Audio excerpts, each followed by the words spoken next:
Hello, and welcome back to Prolumnus. In this video, we'll be looking at integrals and the ideas behind them. Now, in the same way that a derivative is a generalized slope, an integral is a generalized area or volume. You can use the same sort of techniques where you're looking at very, very small straight line segments, where you zoom in arbitrarily on a curve, and you see all of the straight line segments that you can use to approximate them. Now, you can do that with an area as well, where you can use many straight boxes or trapezoids that you can use many areas that you can then sum all of them up using what would be called a Riemann sum. Now that Riemann sum you can then take the limit of, and then using the limit you can get an exact area for that. So let's jump into the whiteboard and have a look at that too. So we'll use this same parabola to think about areas and how to turn them into an integral.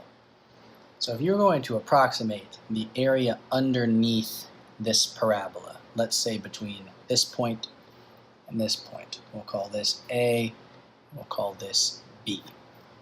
If you wanted to approximate this area, there's a couple different ways that you could go about guessing it. You can make a really rough guess and just say, nah, we're just going to make a box and just make its height about this tall. And then we'll just say, okay, we'll just take this distance and multiply it by this height, and there's a really rough approximation. And you could do that, but with just this one box, you're missing a lot of the detail, that this whole area is accounted when it shouldn't be, and you're not accounting for this area. Now, it's possible that you could luck into a point where this area is equal to these two areas and they cancel out. But more likely is that you're going to get something that's way off. So my first thought seeing this is that you can use a set of trapezoids to approximate this curve using some straight lines. So you would have a straight line that would look something like this, and then you would have a straight line that would look like this, and then maybe one that goes here, maybe one that goes here, here, and back up to here. So you would have these points you could draw down like this. You would have here, in this example, you would have 6 trapezoids where their bottoms would all be flat, touching the x-axis, and all of their tops would have these points that would be on your function. And this is a much better approximation than before, and you can still calculate these areas really easily, since the area of a trapezoid would just be the distance here times the average of these two heights. And since it's the average of these two heights, you can actually change this around a little bit and represent all of these as rectangles where their heights of the rectangles is actually just the average height of the trapezoid. So you now have 6 rectangles that are equivalent to this really good approximation of the 6 trapezoids. And you're looking for the area of each. Now, if you space these points evenly, then each of these is just 1/6 of the distance between A and B, even though I haven't drawn them as such. So you could take these areas are all, let's call them again delta x like before in the derivative video, where this just represents a width that we are going to shrink as we go. So this is just some small distance in x, and that'll be 1/6 of the distance between B and A.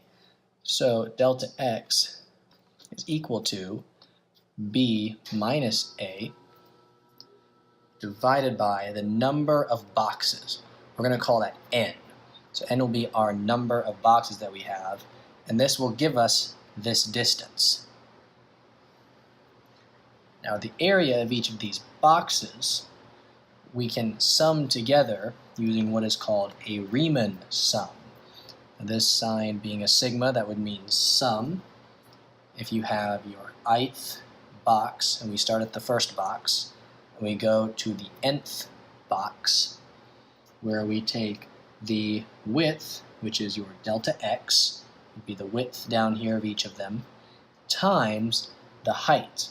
Now the height would be this average that on the top of all the rectangles, the average of the trapezoids, which we can call f of the ith x value.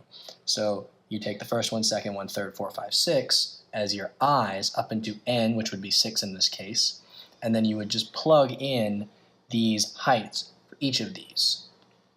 And for 6 boxes, this isn't that difficult to do, because you could take this and pull it outside, and you'd basically have delta x times the sum of all these heights. So you'd have height 1 plus height 2 plus height 3, and so on.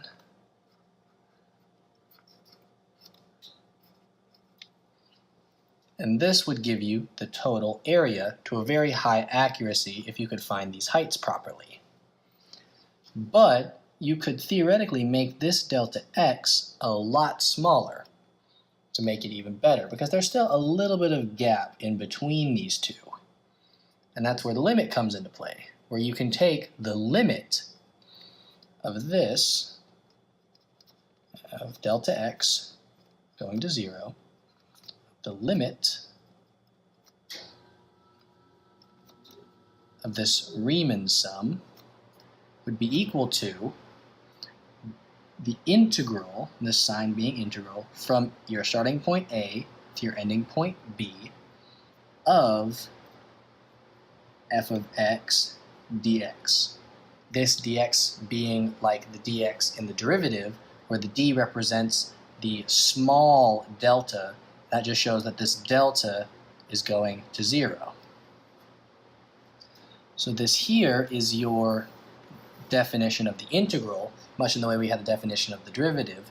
You won't be using Riemann sums to do all of your integrals. This is a nice starting point to derive this expression, and then we'll be learning in future videos the way that we can use this in a more generalized way to be able to do exact integrals. Because when you have an infinite number of these boxes, which means that this distance goes to 0, and you'll have an infinite number of these, that there would be an exact value of the area. So there's the basics for a concept of the integral. If you have any questions, please let us know in the comments down below, and we'll catch you in the next one.